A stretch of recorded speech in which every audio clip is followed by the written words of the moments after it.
to the Living Farms podcast, the place where we discuss biodynamic practices worldwide for you, your farm, and the planet.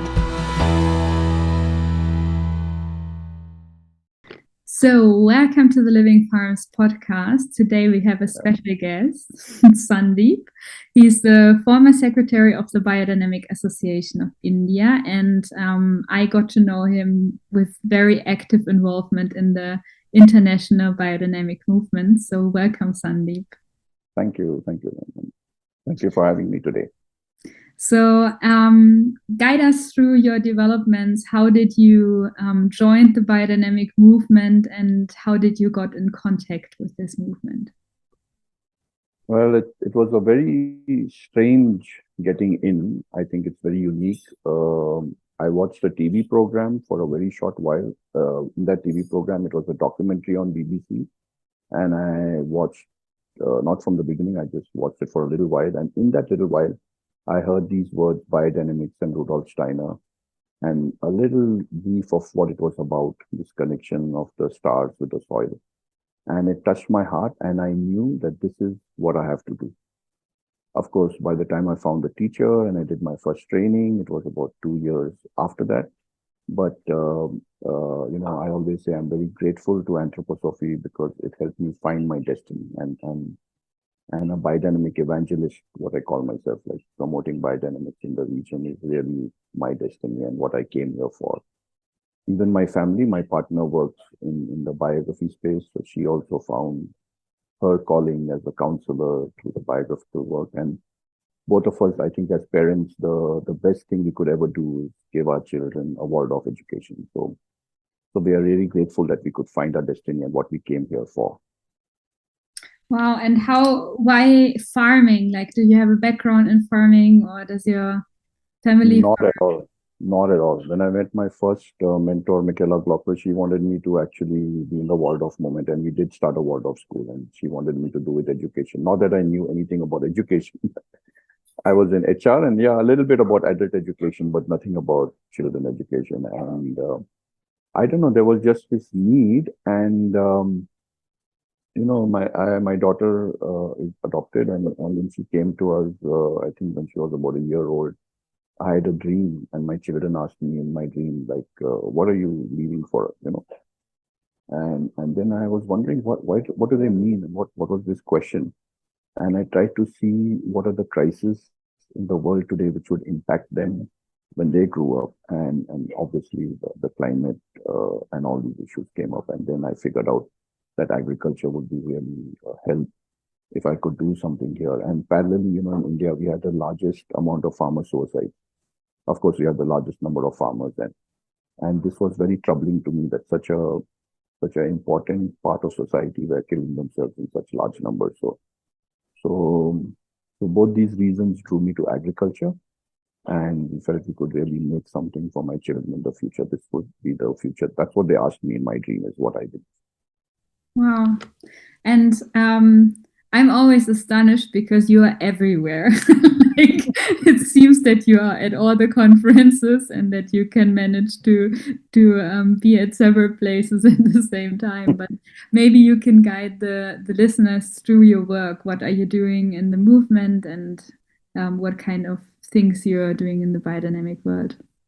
Yeah, you're absolutely right. And I've heard that before, even from your colleagues in the section. But, this comes at a great cost. I have to tell you that I have hardly any time with my family, and it's a kind of regret. So, but I'm very fortunate that I have this understanding with my partner, and she kind of supports me to go out and do that. So you cannot do this unless you have a partner at home who supports you. So I think the credit should go to her because she manages everything, and I don't have to worry when I'm away.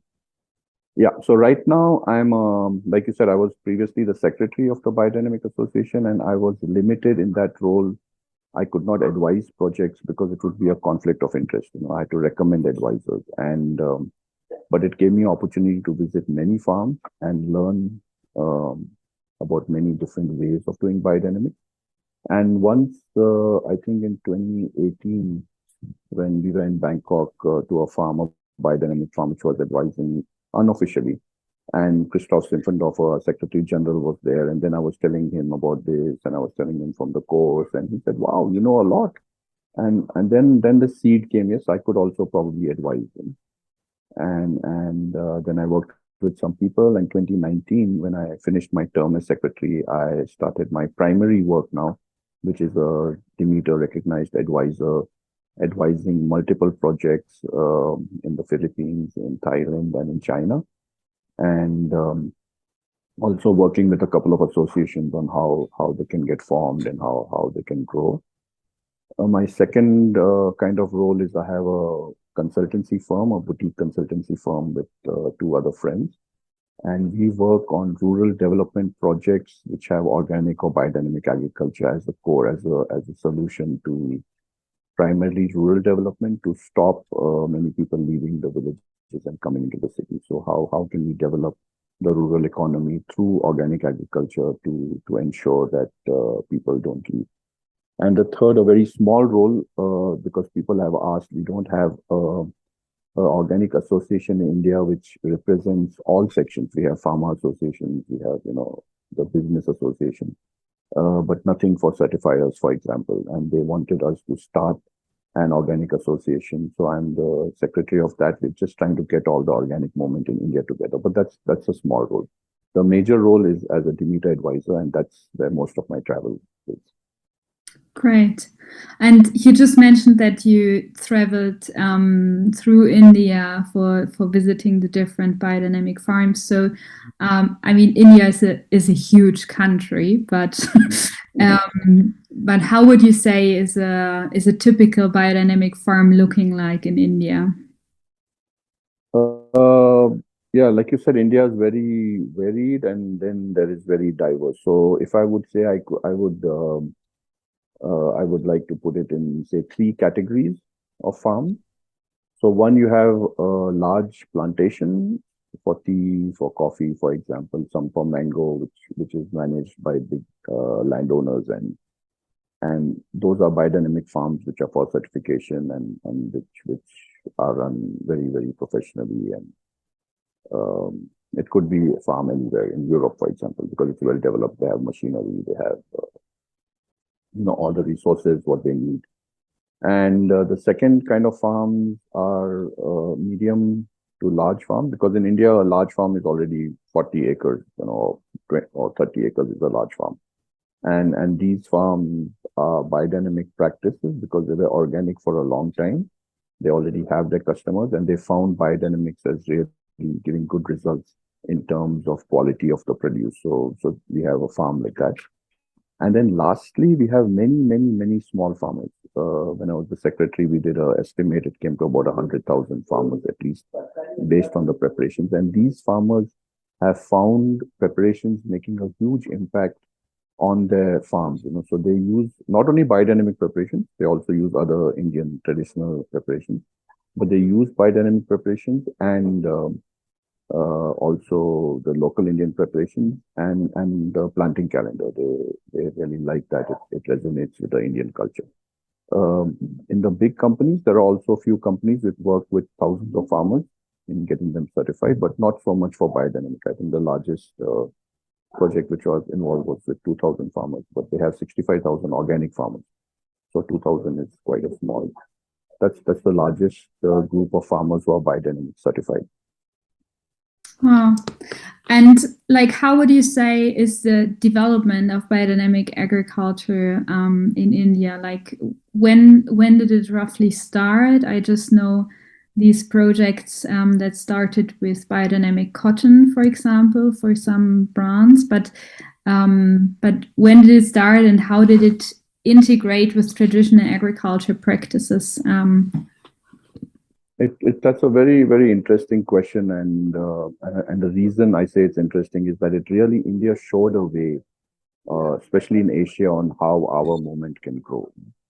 So I think the first in the 80s, there were attempts to get Demeter products in. I wrote an article for it for a German magazine, and somebody wrote to me that I missed him. So there was a mango project apparently which started in the western state of Maharashtra, which didn't get certified, but that was really the first biodynamics. But the first Demeter certified certified projects were a tea project in Darjeeling and a mango project in South India. And that was kind of limited to that. But what really changed biodynamics in India is Peter Proctor. He came as an advisor, supported by the section, for this project in the southern Indian project, and he just saw kind of acceptance of the people for using, having cow as a central part of the agriculture. Because in India, every farmer has a cow, even a conventional farmer keeps a cow, and this the planting calendar and really the kind of the connection of people had with the land, and he decided to start training, and very soon he realized that they would not be able to train such large number of farmers, because we are the largest number of farmers in the world. Nearly 50% of our population is engaged in agriculture, and also the largest number of organic farmers, more than 1 million. But those are the certified farmers. If you go uncertified, it's much more than that. So he decided to start a train the trainer program. And this was for two reasons. One was this reach to really, if you have many more trainers, then they can go and train these farmers. And the second, which is very, very key and very important, is that it should be done in the local language, because Peter would speak English, and then we had to translate it in Tamil or Marathi or Hindi or Punjabi or Gujarati or wherever he was. And, of course, the farmers get it, but not as good as they get when it's given in their local language. So this, and a very good example of this is, Binita Shah. She was at a conference a couple of years ago, and her organization has been able to reach such a huge number of farmers. I think many reasons. She worked very hard, obviously, but also was all their literature, all their promotional material, all their training, everything is in the local language, and that really is a big impetus. I think a way forward for a moment that we should be what they say local. We are a global movement. We have these values and these ways and principles and practices and standards. But then also we have a local kind of input which comes. A very prime example is the Waldorf School. I was the founder of the first one here in Bangalore more than 10 years ago, and now we have 4 of them. And there are 4 schools in one city, but each school is so different. They follow the same curriculum, but they have their own identity. They have their own. And so it's very, very important, I feel, to take the local language aspect in the promotion. And that was the lesson from India, that once it gets local, in the way there are many trainers, it's the results in the tropics are really good. I work in the Philippines, and it's so easy to convert farmers, because once a farmer starts biodynamics, automatically he sees the results in his vegetables. They taste better, they're more green. You look at the rice fields. I'm talking about long-term organic rice fields. The grass is greener, the stalks are all standing straight, and farmers can see this immediate kind of improvement without even tasting, not just the quality, the look of the produce, and that makes it kind of easier for us to spread the word, so to say. And we also had, when was it, Sundeep? At which agriculture conference was it? 2021. We did this Agnihotra collaboration. Yeah. With you, and I found it so interesting to see how the people were reacting to the merge of biodynamic practices and more, let's say, traditional practices. It was in such a way so naturally connecting without having this classical problems of putting something culturally on the people. So how do you see this in India? Like, is it normal that the situation is like this, or was it just a special case? I think Uli put it very well, Uli Hutter, when he was speaking. I don't think he was speaking to me, but he was speaking to somebody else, and I was overhearing him. And he said, in the West, where it's more developed materially, you have to really show this material kind of proof and then hint there may be something spiritual behind. But in many parts of India, when they look at something like this, they look, where is the spiritual component? Where is the spiritual part? And then when you bring the spiritual part in a way of following the cosmos, following these cosmic rhythms, or if you bring with the cow, how you keep the cow as the center of the farm, and these things really resonate with the people. So biodynamics in India, primarily because of these two reasons, grew very well. But it's not limited to India. I was in Peru for the Latin American conference last year, and we had people from the indigenous tribes there, and all of them tell the biodynamic people who go to train them, they say this is our agriculture. In the Philippines it's the same, in Thailand it's the same. People really resonate with this as a way of their agriculture, which their grandfathers did. They have a resonance that this is how it should be, and this was how it was, and somehow we lost it, and now it's in a way back, and they feel that it's theirs. It's not that I'm bringing something from me to them. I'm just bringing their thing back to them in a way. So yes, you're right. It's very easy, and Agnihotra specifically works very well with biodynamics. Most of the projects who do the Agnihotra also do biodynamics because they feel it's kind of combination which works together very well. So many of the Agnihotra farms who practice also do biodynamics. So maybe you can explain a little bit for those listeners who have not heard about Agnihotra, what it is and how it works in combination with biodynamic farms. Yeah, so you're the more expert in Agnihotra, I think, than me. I just know a couple of people who practice it, and like I said, when I visited some farms, they were practicing it. But it's a very difficult thing to do. Number one, biodynamics also is more work for organic farmer, but Agnihotra, in a sense, is difficult because it has to be done every day, twice a day, forever. And the serious proponents I know even perform the Agnihotra in airports when they're traveling. They go into the smoking room and they perform the Agnihotra. So it is basically invoking the energies which Veda said during sunrise and sunset, when there is a kind of a peak of this solar energy, that how do you harness that energy and bring it into your field with chanting of mantras and doing some ritual with fire. And in India, every activity like a wedding or a thread ceremony or even a funeral is done with a fire, with the holy fire, and putting ghee in the fire, and it has this kind of connection of a way to reaching out to the powers that be to get your message across. And even in Agnihotra, we use the same kind of religious ceremonies to reach to this solar power, the sun god, so to say, so that he can invoke his blessings on that. And of course, there's been much research on that. Like eurythmy also, there's been research with eurythmy around plants, and it's a similar kind of harnessing of this energy towards the plant development. Mm-hmm. Yeah, thank you for that. So let's move to the work that you're doing as a certified biodynamic advisor. Maybe you can tell our listeners, what is a certified biodynamic advisor? How did you came to this job? And what are the steps you're involved with then? Sure.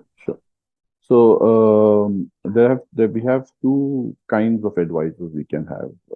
Actually, biodynamic advisors, and then you can be a Demeter advisor. And the Demeter advisor procedures are a little more stringent than to be a biodynamic advisor. And at the section we worked for a long time. I was in a few meetings 5-6 years ago. That how do we come with a system where we have recognized advisors, because there were many, and that time there was Demeter International, and they would recommend few people, which is not really the best way to do that, because it limits, because they didn't have they didn't know who were the advisors everywhere, and they could just work with the people they knew, and the same people kept getting the same kind of job. So the section, along with the federation, decided to start this peer review system, that we didn't want to have like a central authority which decides if you're advised or not. It would be through a peer review process. and you need two of your peers to first certify you as a biodynamic advisor, and then there are additional questions that they can ask, and you can become a Demeter advisor. So I was a biodynamic advisor for nearly a year, and then after that I applied for my Demeter advisory status, and I got that. And that means that my name is now listed on the website, and I will share the link with you later. You can put it there. It's an advisor link for where people can go. So if people are interested in finding a particular advisor based on a region, I think that's very important that he knows the region, or on a particular crop. So now, for example, with rice, I'm working a lot with rice. I'm working a lot with coconuts. So these two areas, people would look for me because I have now multiple projects in both these crops. And then you can choose based on the region and based on the speciality of that advisor. So it becomes a level playing field for everybody. And of course, not many people look on the website. It's more word of mouth how it goes. If your clients are happy, and when they ask you more. So a prime example is Thailand. I started with one project and now I have five, and it just kind of grows with more through word of mouth. But what about this system? What we really like, it's a fair system where everybody is equal. There are some senior people who have been advisors for much longer. There are people who have just started, but we are all together, and now we are working to make a knowledge platform, and we can share knowledge. And it's the atmosphere of competitiveness which was there before between advisors has now moved to a cooperation between advisors, a collaboration between advisors, which is so beautiful to see. And I think this way of evaluation, not only for advisors, we also see that in science. You're a researcher, where peer-reviewed papers have much more acceptance than a paper which is, just recognized by some institution. And similarly, even in examinations or anything, this evaluation through a peer review, I think is really democratic and really one of the ways of the future. And it was nice that the section and the federation kind of formalized it, and there is a process around it. And of course, there's also a renewal process, 3 years. Once you're not recognized forever, you have to go periodically to get your recognition renewed. So it's a very good system with adequate, I think, checks and balances to make sure that we keep a certain level of quality, a minimal level of quality in the advice, but not excluding anybody. It's very inclusive. And also this feeling of, we meet every time at the conference, and whenever we can, we have sessions where we started the trainer or training of trainers for the advisors, where we would talk about topics. I did the first one on biodiversity, and like that. So we learn a lot. The last one was on the social standards which are coming up. So this, like I said, I think the most beautiful thing which kind of came out of it was this spirit of competitiveness was replaced by a spirit of collaboration and cooperation, and that's so beautiful to see.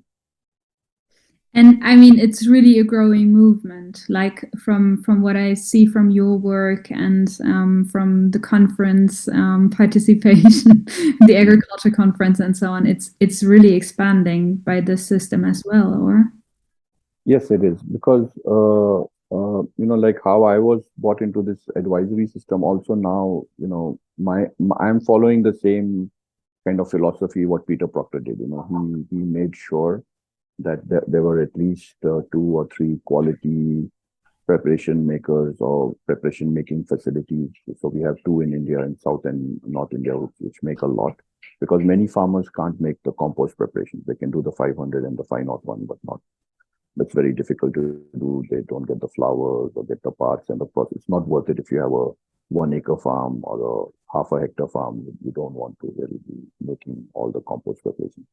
So each country should have a self-sufficiency in the compost preparation, because in the 80s, when it started in India, the preparations were imported. We would get them from Germany into India, and that does not it's not sustainable also because of legal rules and all. You can't take them across borders. And the second thing is to do it in local language. So I'm now working to get 2 Thai advisors. Very soon we'll have the first 2 Thai biodynamic advisors.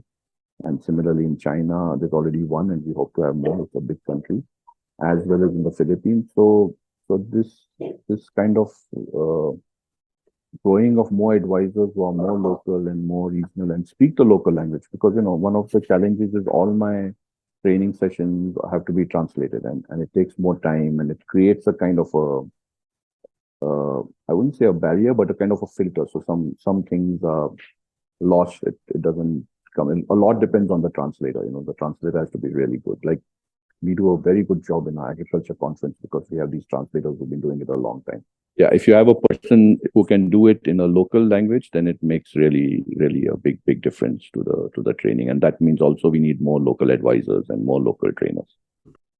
What would you say? I mean, one of the challenges I see with biodynamic agriculture is that it's quite a complex farming system. So you need to know a lot of things in order to farm this way. And expanding the biodynamic advisors also need quite a lot of knowledge to be a good advisor. I mean, that's in farming in general. And I would say in biodynamics in particular, because you're so much based on the region. So you always have this local farm organism that is developed according to the needs of the place.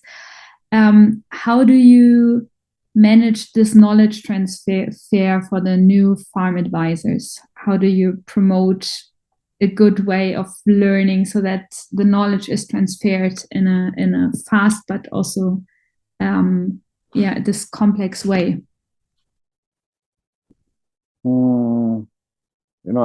I just had a thought, and if I can go back to your last question, why I said about local language, which will come up again.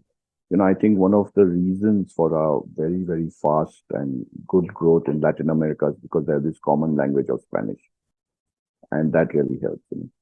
So, of course, with the biodynamic advisors now, the kind of limitations we have is the first ones have to have good English. They should be. So, for example, in Thailand, the second advisor she's not so good with English. So the first person is, and he's kind of guiding her and helping her. So it's how you can communicate with these in their team. So they should have a kind of a English knowledge. And the second thing, I think you have to judge it's about, I was in HR before, human resources, before I came here, and I found for a job, a philosophy for me which worked really well was to look at the attitude first, and then the skills and whatever. So for this advisor thing also, there should be a passion. There's a passion, and then we just learn from the best examples, because in India we had when I was secretary, we had a president which is one of the best biodynamic farms in the world, they say, and the whole biodynamic movement was at his farm. There are so many good examples in each country, and our advisor being there can really learn a lot from that. So of course it's having, right now you have to have a English knowledge, unfortunately, because it's not so. I think in Spanish it's very good, French it's very good, but in this part of the world is English, and then really a passion for it. And if you're a farmer, if you're already like a farm manager or a farm owner, and then you're coming into advice, the passion and the enthusiasm comes much easier, because you can see the change. I feel in the tropics, you can really see this change much faster. And then once you see something which works, for us, of course, we got into anthroposophy, but one of the first things was how anthroposophy medicine helped my son. That really gave us a big buy-in into anthroposophy, because we saw it already working. So it's the same with biodynamics. When people see something which is working so fast, the preparation, for example, and even using the planting calendar at certain times when you have very good results, and that enthusiasm drives then this kind of thing to, first, of course, to learn, to upgrade yourself, and then to spread the word. Because I don't think there are many advisors in the world today who can make a full-time living out of advice. So that is a very important factor. So you should realize that you cannot make your living out of doing a biodynamic advice or Demeter advice.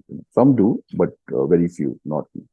So many of us who do it out of a passion. Even for me, for example, just a third of my income comes from this advice. So I do more time on it. So you have to have that passion. So if you have all of these and you're willing to learn, I think it goes very smooth and very fast. Mm.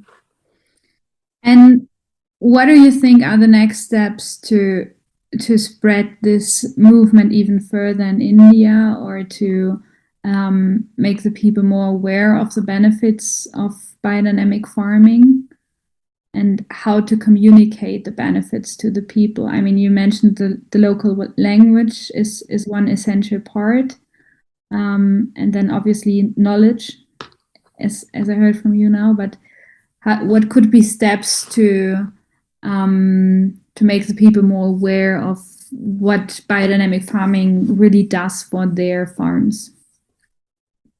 Yeah. So I think that's again a very interesting question, and I think we should really start that. The approach to that should be from where the people are at that time. So it'll be different for different situations. You can't have a one size fits all for the world. I look at Asia other than India as a child, from the 0 to 7 years, when you see the biography, that they are very imitative. They just want to take all the knowledge from you. There's not so much experimentation wanted and things like that. And then when you look at Latin America, where it's in the middle, the sun years, where it's been there for some time, they're more matured. They ask more questions. They want to experiment more. They want to see, and in Central Europe, you're the old wise man of the 70s. So each place needs a kind of a different approach. And for me, I started, and I found it working very well. Is just to start it very simple. Like we make CPP with the preparation. That's really a wonderful tool for the farmers. They like it, or even our 50501, and we just start making them and on the time, and this by building this kind of knowledge transfer, like what you also advise, it goes step by step, just starting with the preparation, with the planting calendar, and then they get curious, why is this working, how is it working, and then we can take them different. But to start with the course, or to start with a little higher bar of explaining about a lot of the the fundamentals behind would make it, I think, more difficult for people to really make it as basic as we can, at least in this region.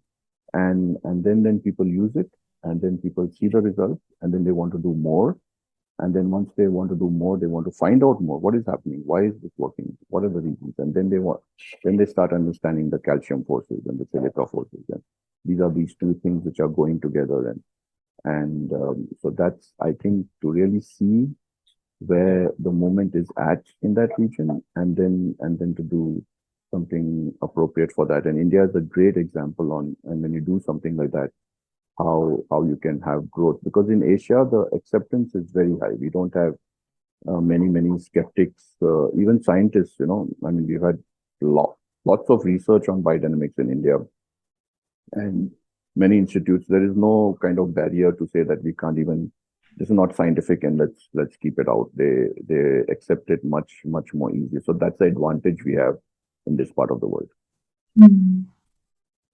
Yeah, that's great. So Henry Morto just once said this, to ignite the inner farmer wisdom.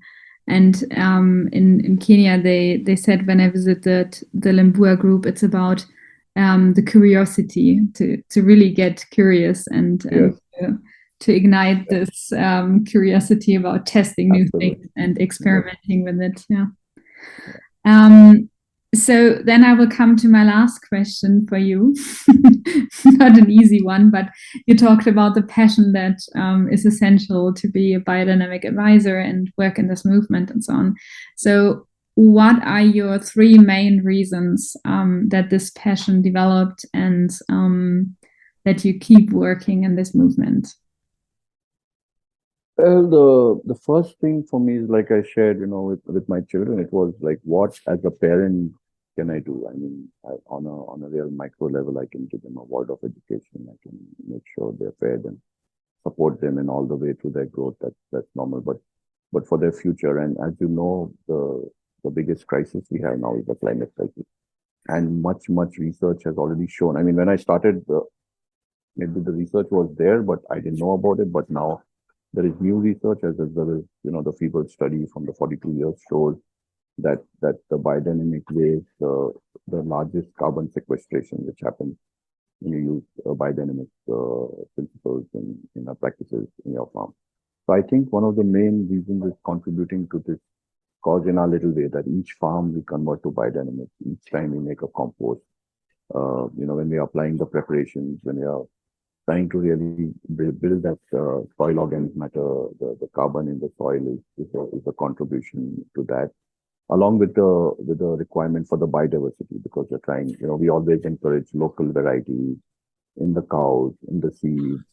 So you're keeping that diversity not only of the agroforestry part, but also of the variety of seeds and breeds to develop a kind of resilience which we have seen. So I think that is the number one for, you could say, the environmental or the environmental impact.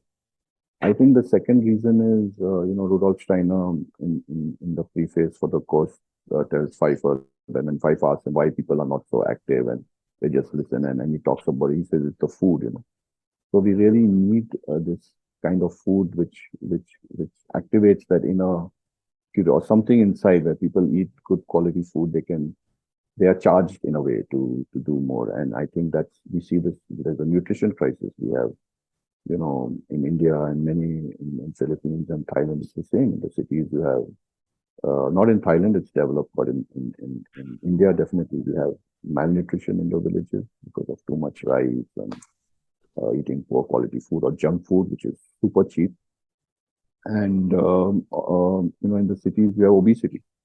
So this kind of a balance which can bring about, and very important, even in Thailand and Philippines and China now, which the government has recognized, is that we have to, in a way,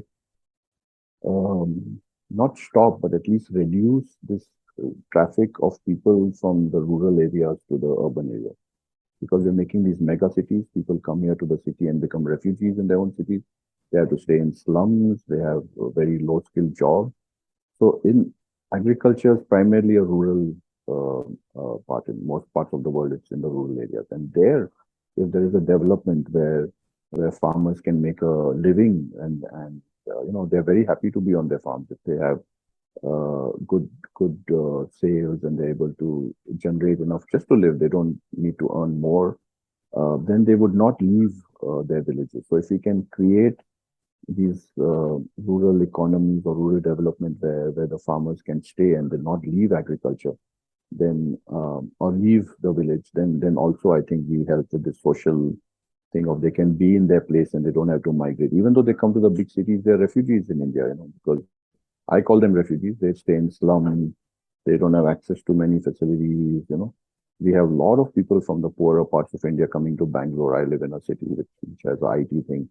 And it's they try to bring their world. It's still one country, but it's like a refugee. So if they had an option to farm, and we saw this after COVID, there was a spurt in farming because when people went back, they were forced to go back and they had no jobs and they started farming and they liked it. And a few of them, not many, but a few stayed back, even though they earned less, but they were much happier with the quality of life to be in a rural area where there's not so much pollution and more laid back lifestyle. And I think that would be the third reason, in a way, if we can put some kind of